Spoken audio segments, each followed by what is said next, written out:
Sunday mornings have become a sacred ritual, a well-defined weekly routine. As long as the weather is good and the sun is shining, I can't wait to open the garage door.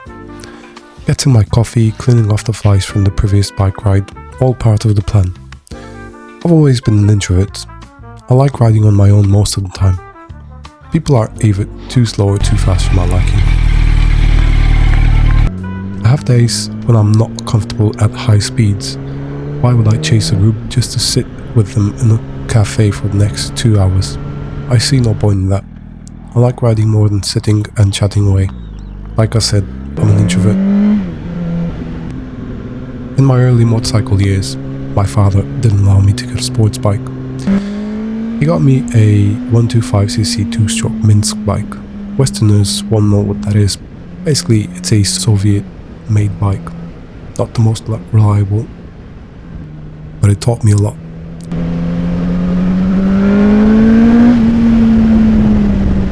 Since I got into adulthood, I've always owned sports bikes.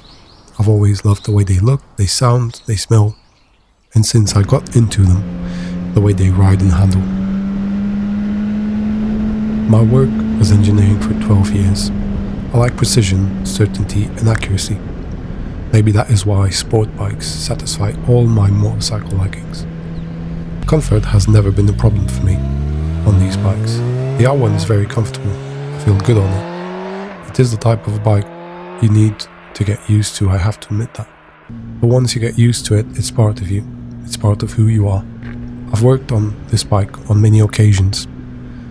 I've replaced many parts on it. I feel like I know it inside out. I think working on a motorcycle makes the man-machine bond even stronger.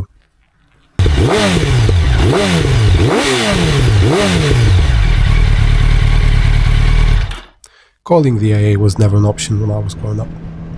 I had to fix the bike roadside now when it broke down. I'm sure in present times Eastern Europe has recovery services, but 15-20 years ago it was an eccentric luxury which certainly I couldn't afford as a 16-year-old.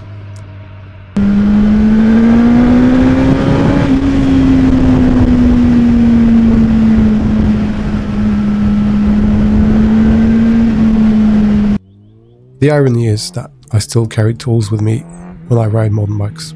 Certainly I won't rebuild an engine roadside, but I can fix a lot of nuisances that would be showstoppers for many down the road.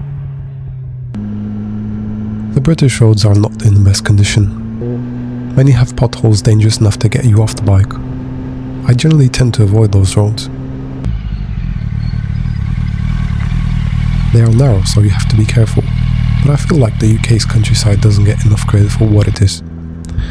The past few months haven't been the easiest, but riding the bike has been my band-aid, getting my cortisol levels where they should be, just enjoying the bike, the road, and the freedom.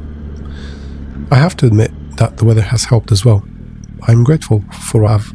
I'm a very lucky man.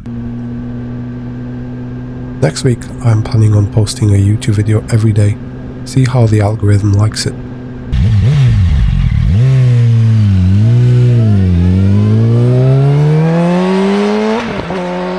YouTube has been a dream of mine, but also a dream very hard to reach. I never imagined why people would watch my content. But why would they? There's so many better, more talented people that push out better quality. That's what I initially thought. But why think like that? There's also a lot of people that push out lower quality than I produce. What about them? Isn't that a good enough reason to start posting? They had success. This is my passion. Why not getting it on camera and see where it leads? What if it works? What if I can make a living off my videos someday? And if I don't, I'll always have these videos to look back and share with my loved ones. I can't go wrong with this.